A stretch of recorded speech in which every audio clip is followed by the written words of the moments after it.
Hey everyone, welcome to the Sales Huddle. Just 3 days before Christmas, it's December 22nd, and so I thought I would share with you 12 sales tips for Christmas. And these are tips that will help you grow your business. They're things that have come up during the year for a number of clients of mine, so I thought I would put them all together for you into one webinar where we'll go over all 12 tips. So let's get started. So let's go with our first tip, number 1, which is templating your emails. Now go look in your sent box and look at the number of emails that you send in a day, a week, or a month. And my guess is, if it's anything like mine, it's a lot.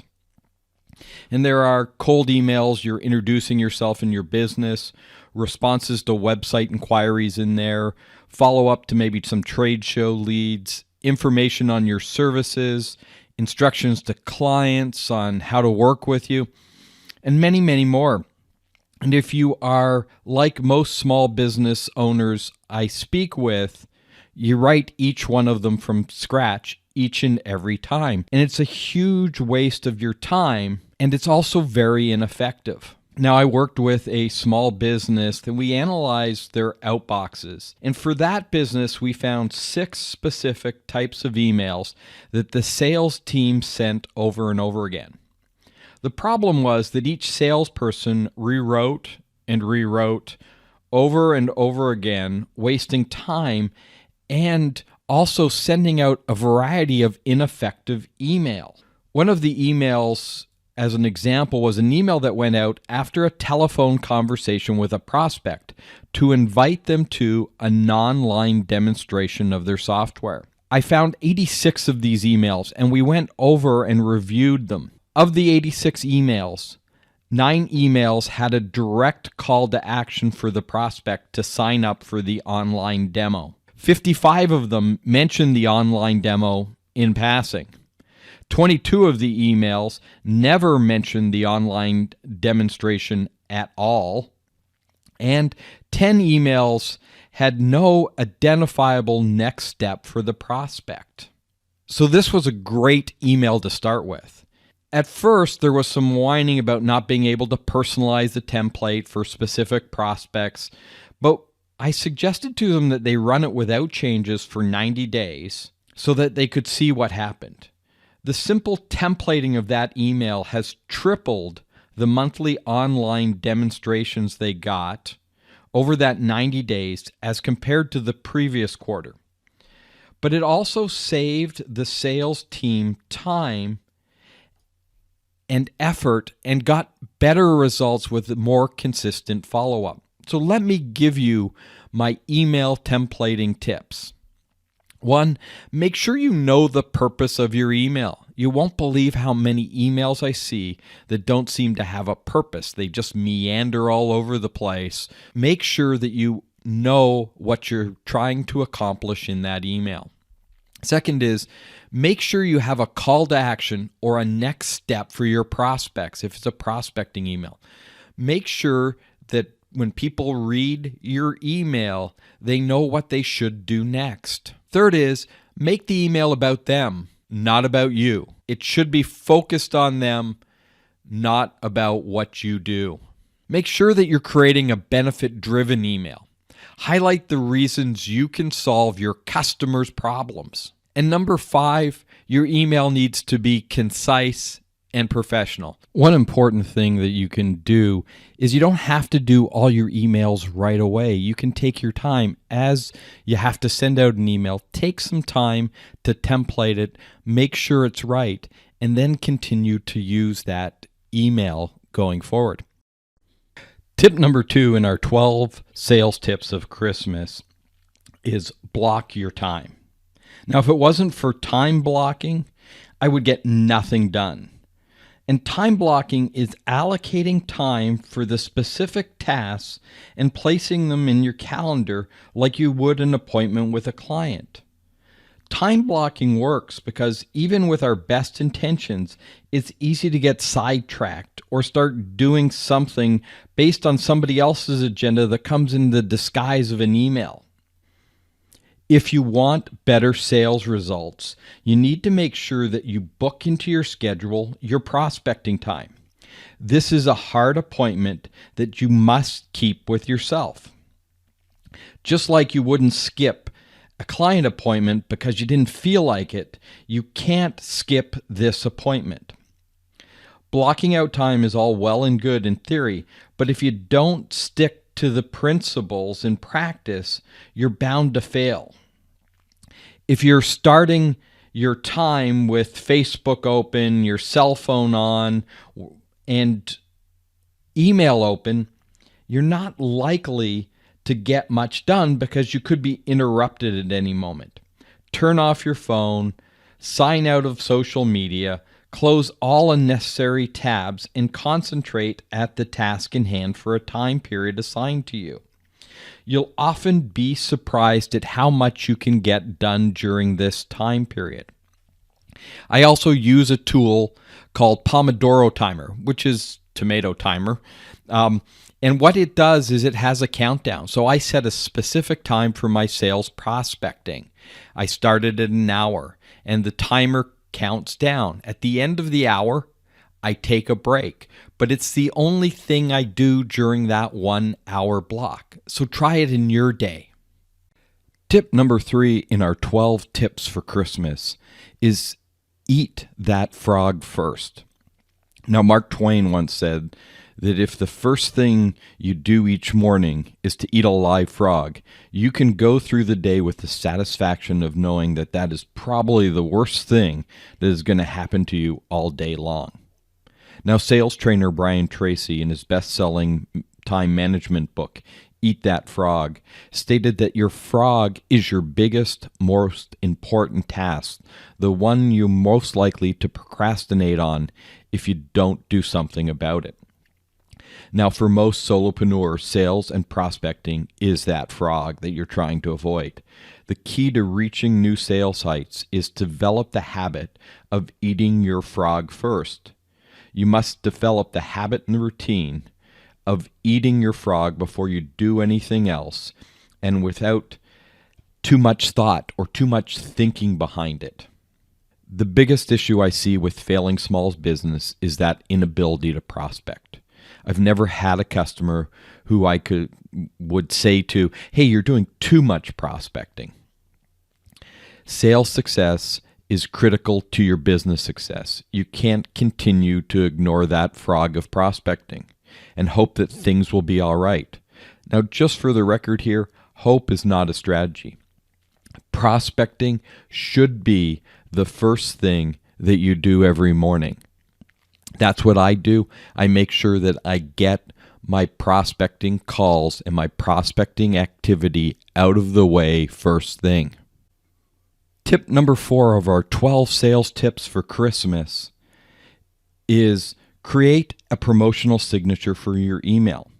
Now, every day you send out emails to prospects, customers, peers, family, and others in your network. So if you send out even 10 emails a day, and 2017 has 250 sales days, you're missing out on 2,500 opportunities to promote your business. Take 10 minutes and create a great sales signature that can promote you and your services to people receiving that email. So let me give you some tips on how to create a great email signature. The first one is keep it simple. Look, you don't need to go overboard by including every single detail and pieces of contact information. Only add contact information that's necessarily and regularly used. The basics should include your full name, your title, your company name, your website address. Then what I would suggest you do is that you make sure that you're limiting it to no more than 7 lines. 7 is the top maximum. I also include a link to my LinkedIn profile so prospects can look at my background, understand my experience. Then what I do is I usually promote something. It might be an upcoming event I might be running. It could be an e-magnet like an ebook, a webinar, or maybe a tool Could be a link to the blog. It could be new products or services or a client testimony. I include just one of those things. There's always something new at the bottom of my signature line. And I find that a lot of people click on it. They see that, they are interested, they click on it. The other thing I would suggest to you is don't go overboard using a whole bunch of different fonts. Keep it clean and professional looking. I'm not big on all multiple colors and everything else because it starts to me look like a clown car pulling up. Look, just keep it simple, keep it professional. Make sure that you're including the information that needs to be there. You don't need to include your email address, by the way, at the bottom because you're sending the email. They already have your email address. They can already hit reply to it. Don't feel like you have to add a whole bunch of extra stuff. I thought I'd let one of my clients speak, this is what she sent me an email about. And it said, I followed your advice and added a promotional email signature to all my outgoing emails. Yesterday, I got a 6-figure project from an email I sent to another parent on my son's hockey team. People don't necessarily know what you do, so by adding those things and using it on all your emails, you'll start to see more people understanding what it is you do, and you'll start getting opportunities, sometimes from the unlikeliest source. Tip number 5 of our 12 sales tips for Christmas is stop trying everything. There are times in your business when you need to pick a horse and ride it. Now, I'm not against new technology or productivity tools, but what I am opposed to is the simplistic notion that one of these items can be that silver bullet that fixes all your sales problems. In my experience, success is rarely the result of one big thing that you do. Instead, it's the result of hundreds of incremental improvements over time. The slowly improving on the things you do. So what I'm suggesting to you here is stay focused on your core strategy and competencies. Now, this takes courage and it takes some discipline, but what you need to do is pick those strategies and those tactics that you're going to employ and stick to them. Don't write 2 blogs and never write again. Don't make a week's worth of telephone calls and never pick up the phone again because you don't feel like you're getting traction. Look, the temptation is to go back and try some new things because it doesn't seem to be working. We all have a learning curve. There are no easy solutions. It's best to stay focused and do the hard work of executing on that core strategy you've developed. You should say no to anything else that falls outside that. Work towards getting better at a select few things and get rid of the rest. Tip number 6 of our 12 sales tips for Christmas. Schedule sales meetings on 15 and 45s. Now, this is a strange one, but I've been experimenting with this for this year, and that is scheduling meetings to start at, say, 2:15 or 2:45. This is something a client taught me that he instituted for staff meetings and found that people were more likely to show up on time if he used these different times. And as I thought about it, it made sense, as other commitments often run up to and overtime on the hour. So if you schedule something for, let's say, 1 p.m., is that any meetings that were maybe scheduled at noon will probably run up to 1 or slightly past. So by scheduling on the 15, he found that it gave a little bit of a buffer between appointments. So you're not likely also to schedule a conversation or a meeting to run up until 2:15 or 10:15. So it's been very interesting to try this. And by using an unusual start date, the other thing I've noticed is that clients and prospects are more likely to write it down and put it in their calendar because it's not, oh, we're going to talk 2 o'clock on Tuesday. So when I started doing this, I've noticed a significantly less no-shows or people being late for scheduled telephone meetings. So I've started doing this when I'm telephone prospecting and I set up a meeting. Later is I always try and set it up on the 15 or on the 45 of the hour. It tends to work better. It's a little thing, but it helps them to not run late and be late for that meeting. It also means that most people are going to write that down and be ready to go when you call at 2:15 or 2:45 or 3:45 or whatever time that you choose. But it's an odd tip, but it is something that I found worked. And my customer had just absolutely said that it changed his staff meetings because people were now on time for them. Past the halfway point now, so let's get to tip number 7 in our 12 sales tips for Christmas. Number 7 is celebrate the wins. Running your own business can be a slog, and sometimes we forget to celebrate the wins. If you want better sales results, start rewarding yourself and celebrating your accomplishments. When you're an employee, if you had a good boss, he or she would offer you praise and encouragement and rewards for your hard work. But as a solopreneur, you have no boss, no one to notice when you've made all your telephone calls for the day or landed the new client. So you need to develop a system for rewarding yourself. Look, being a solopreneur is often very isolating, and it's easy to get inside your own head and beat yourself up because things aren't necessarily going the way you want, or they might be slower than you thought. So here's what I want you to do. Develop rewards for yourself based on achievements and your hard work. Make all your telephone calls for a day. Give yourself something for that. For me, it's coffee. No calls, no coffee. Give yourself something bigger when you perhaps land a new client. The reward might be going out to dinner or new shoes. Rewards don't have to be big. In fact, I suggest small rewards that get bigger over time, such as something like this. Let's say you do your prospecting for the day. You get coffee. You do all your prospecting for the week. You maybe get a lunch out. You do all your prospecting for a month without missing anything. You get dinner out. You do all your prospecting for a quarter, for 3 months without missing any. You get a weekend away. Each one builds on top and keeps you motivated to keep going. Also, what you'll find is that you don't want to break your streak.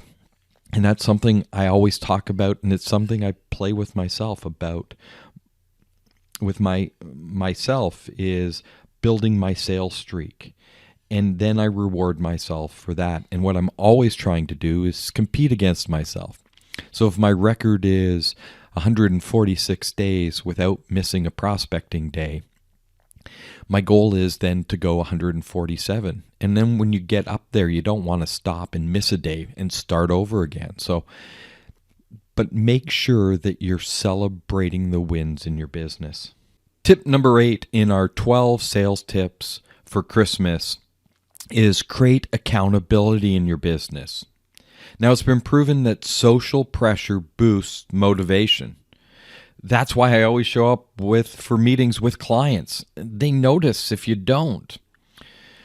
But I might struggle to work on new copy for my website or calling new prospects who are not expecting my call. It boils down to accountability. In companies, you have all kinds of accountability provided by bosses and coworkers. We need to create structure in our businesses that force us to make commitments. We need to be held accountable. Early in my solopreneur career, I spoke to a lifelong entrepreneur who told me that he had wished that he had the foresight to set up an accountability structure in his business in the beginning. Now, there's two ways that you can set up accountability in your business. You could create an advisory committee of people, so friends, families who care about you, and ask them to be part of your advisory committee. You can share your plans, what you're trying to accomplish with them, and then check in with them on a monthly basis to share the progress you've made. Their job is to hold you accountable to your premise. Another way that you could do this is find another solopreneur and have regular check-ins with them. Tell them what your goals are. Tell them what your things that you need to get accomplished. Tell them the struggles that you're having. And then set up a regularly scheduled conversation. I have this. I talk to another solopreneur. We talk every other week. We spend 45 minutes on the telephone and talk about where we are in our business. How did we do over the last couple of weeks? And that accountability really helps. You could also look for a sales mastermind group or a mastermind group of small business owners to help you get that accountability in your business. But it's important that you have it. Tip number 9 of our 12 sales tips for Christmas is to structure your sales meetings. Having a sales meeting with no agenda or plan accomplishes 3 things, and none of them are good. First, you're wasting your time. Unfocused meetings take longer, take more of your time when you could be doing other things. Number 2, you're wasting your prospects' time because you're unprepared, and that hour-long meeting could have been done in 20 minutes. Do you ever wonder why prospects don't like scheduling meetings? And number 3 is you're far less likely to come out of the meeting with your goals accomplished because you most likely only had this vague idea of what you're trying to accomplish anyway. So let me give you what every sales meeting needs. First is an agenda ahead of time with the topics to be covered. 2, every sales meeting needs to start on time and end on time. 3, you need to have your questions prepared for the meeting. What information do you need, and what questions are you going to ask to get that information? 4, you need to take detailed notes. Number 5, you need at the end to summarize the next steps. And 6, confirm and create firm dates for next steps. So if the next step is for you to present a proposal in person, you want a date for when you're going to do that. And then last is to take those notes that you gained in the meeting and put them in your customer relationship management system as soon as possible. Tip number 10 of our 12 sales tips for Christmas is to protect your time.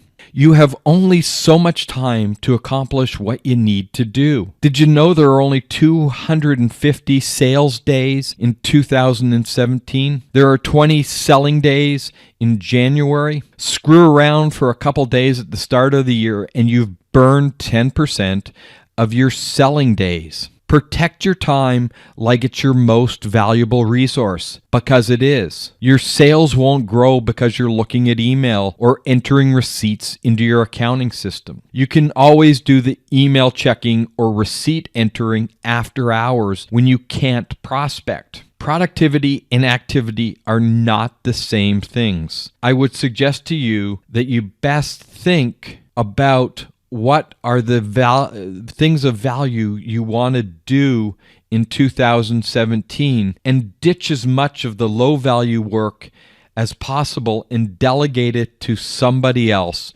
perhaps a virtual assistant. Think of your hourly rate that you charge a client. If you're doing things that you could pay somebody less money per hour, then get rid of it. Why would you be entering receipts in the accounting software when you could pay a bookkeeper $40 an hour or a virtual assistant $10 an hour? Makes no sense. You need to protect your time. Your time is valuable. Time you waste checking email, or doing administrative things could be used in making calls to current clients, making calls to prospects, or creating blog posts or something that's going to add value to your business. It's not the time to be doing other things. One tool I suggest that you incorporate is a product called Rescue Time that will allow you to see during a day how you're using your time. And to be honest, it can be a very scary realization of how much time you're really working. Tip number 11 in our 12 sales tips for Christmas is leverage LinkedIn. So LinkedIn is such a great tool for business-to-business solopreneurs that it's a shame that most business owners ignore it or don't use it effectively. Look, if you want to go to LinkedIn, accept a few invitations to connect, and never talk to the person, you are missing out on one of the single greatest tools to build your business. It has often been said that your network is your net worth. So why aren't you using LinkedIn to grow your network beyond your local market? If you use LinkedIn's advanced search capabilities and save search functionalities to create a list of your ideal prospects who, if you worked with, would grow your business. This would be your dream list that you can create and then go about systematically connecting with these people and moving them from online connections to connecting in real life. So let me show you how to use LinkedIn to get yourself a list of prospects for your business. Go to the advanced search and you get this advanced search box. And you can put job title or you can put it in keywords. So let's put it in keywords. I'm going to go personal injury attorney. Then what I can do is set a location. And so if I want to set a location as United States, or I can set a zip code in here. And if I put a zip code in here, I can then draw a distance around it. But otherwise, I could just actually run it for the United States and find people who've got listed on their profile. So I can just run that list. So I got 1,400 returns back, and you can do some adjusting. I could search for attorney, I could search for lawyer, I can search for both. But then what you do is come up to the save search area. And if I click on the save search, then what I can do is it already started to fill it in for me. It put in personal injury lawyers, attorneys, and then it'll alert me weekly. And then all you have to do is actually hit return on this. It'll save, and then what it'll do is it'll email you when new people or new attorneys get added to that list. And so that's the way that you can use and leverage LinkedIn. Then what I'm going to do is I'm going to start to connect with these people and try and add them to my network, building my network of my ideal target audience. Our last tip, tip 12 of our 12 sales tips for Christmas, is get out of the witness protection program. I say that firmly with my tongue in cheek. Too many business owners start a business and fail because they're not visible to their ideal target audience. You need to stop hiding and start promoting your business. There are lots of ways that you can grow your visibility in 2017. Let me just give you a sampling because there's a lot more than I cover here, but here's just a few. 1, speak at industry trade shows or conferences. Believe me, speaking can build your practice like nothing else. You'll be seen as an expert. People will want to talk to you, and believe me, people will want to work with you. Create blog posts and post them on LinkedIn. If you have a network on LinkedIn, it's a great place to put it, especially when your network is of your ideal target audience. Number 3, develop a webinar showcasing your expertise for your prospects. 4, go to networking events. 5, volunteer for industry events. One of my clients volunteers at all the industry events and greets people at the front door, takes their name, makes sure they have their name tags. She meets all kinds of people and she becomes familiar to them. And that helps to grow her business. Number 6 is ask your network for introductions. Leverage who your network knows to grow your network. Number 7 is join industry groups on LinkedIn and participate in the discussions. Join groups. Most people, when they go on LinkedIn, they join groups of people just like them. But they don't buy things from you. Join groups of people who are your target audience. If your target audience is lawyers, get in the group that lawyers participate in, and then offer your expertise in discussions that you know something about. Number 8 is write articles for your industry newsletters. Believe me, people putting together newsletters are always looking for good content. If you can write content that isn't a sales piece and is educational in nature, you'll be surprised at how many people will want your content and will circulate it for you. And number 9 is ask for advice. Ask your clients, ask people that you meet for advice. You'll often ask them advice about how do I find more great customers like you. You'd be surprised at some of the things they tell you. They might even then offer to introduce you to somebody. But asking for advice of your clients, if you do it correctly, can be a great way to grow your business. Now, that's just 9. There are hundreds of ways that you can go about growing your visibility. So you need to get out of that witness protection program. Don't think just putting up a website is going to make people find you. In most cases, most solopreneurs' websites have dismal traffic. What you need to do is get and make yourself as visible as possible in the year 2017.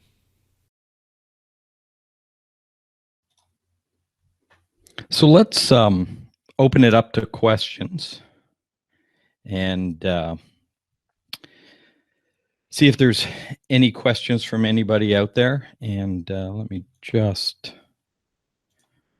no need to look at me. So actually, I've got a question here, which is one of the last things you said is about asking for advice. And is that really a good idea from clients? There is something really powerful in asking for help. I think often we forget those things, is that when you ask somebody for help, when you ask somebody for their opinion, is people like to do that. They like to give you an opinion. They like to show you things. Your clients, for the most part, if they're really happy with your service, they want you to be successful. They want you to do well. So asking for advice is something we often miss. One of the first things I always suggest to when you're new in business, when you're just starting out, is to ask people, your target audience, what kinds of things do they look for? And by asking for that advice, it also gives them a better idea of what it is you do and what it is you offer. So I think asking for advice is important, especially because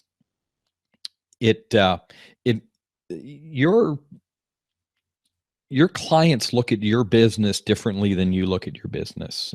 And often we're not necessarily as objective about our own businesses as we'd like, because, well, it is a personal thing. So we can sometimes be slightly off when it comes to these things.